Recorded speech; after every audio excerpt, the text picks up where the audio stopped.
Assalamualaikum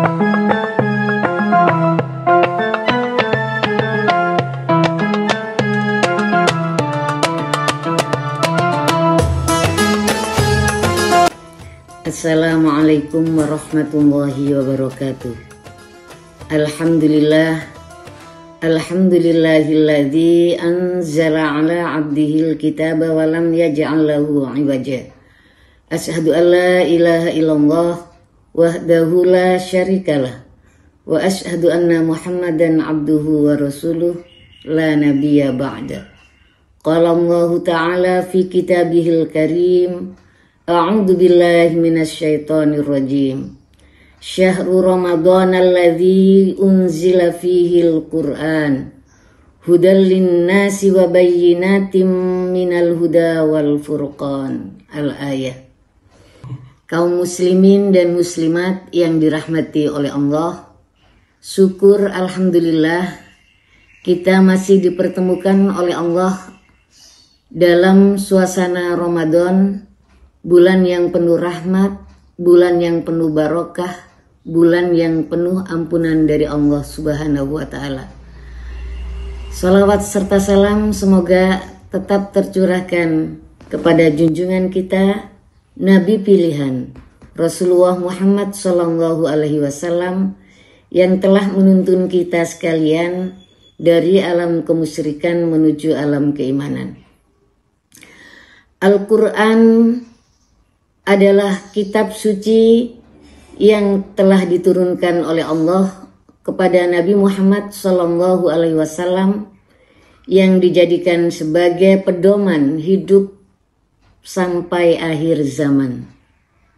Kitab suci Al-Quran diturunkan oleh Allah pertama kali di bulan Ramadan pada tanggal 17 Ramadan. Kaum muslimin dan muslimat yang dirahmati oleh Allah, keutamaan membaca dan menghafal Al-Quran disabdakan oleh Rasulullah Muhammad Sallallahu Alaihi Wasallam. Yang pertama, Al-Quran akan menjadi syafaat bagi siapa yang membacanya pada hari kiamat. Sebagaimana dalam sabdanya, Iqra'ul Qur'an fa innahu ya'ti yaumal qiyamati syafi'an li ashabi. Rawahu Muslim. Bacalah oleh kamu sekalian Al-Quran, karena sungguhnya Al-Quran itu akan datang pada hari kiamat sebagai penolong bagi para pembacanya. Keutamaan yang kedua, orang yang mempelajari dan mengajarkan Al-Quran disebutkan oleh Rasulullah Muhammad Sallallahu Alaihi Wasallam termasuk sebaik-baik manusia.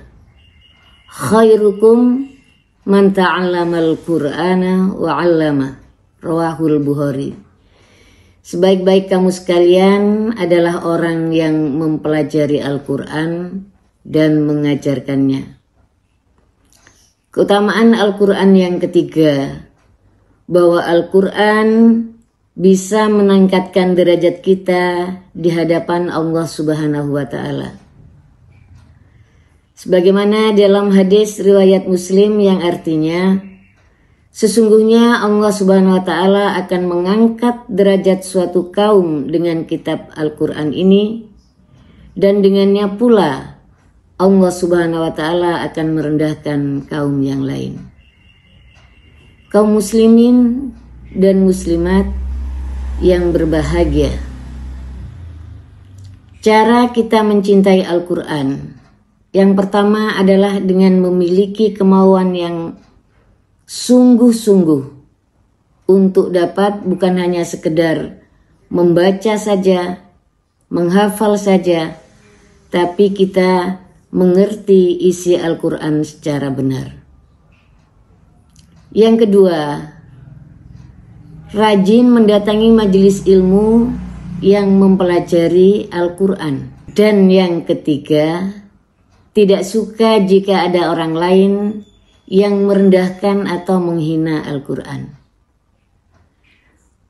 Puncak dari interaksi kita dengan Al-Quran adalah dengan cara yang pertama memahami isi yang terkandung di dalamnya, kemudian mentadaburi isinya,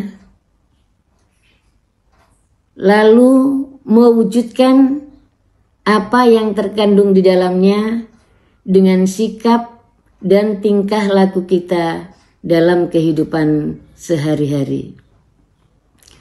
Insya Allah kalau kita sudah berinteraksi dengan Al-Quran, maka hidup kita sekalian akan menjadi tenang. Mari kita isi Ramadan kali ini dengan membaca dan menghafal Al-Quran, mentadaburi isinya, dan mempraktekkan isi yang terkandung di dalamnya.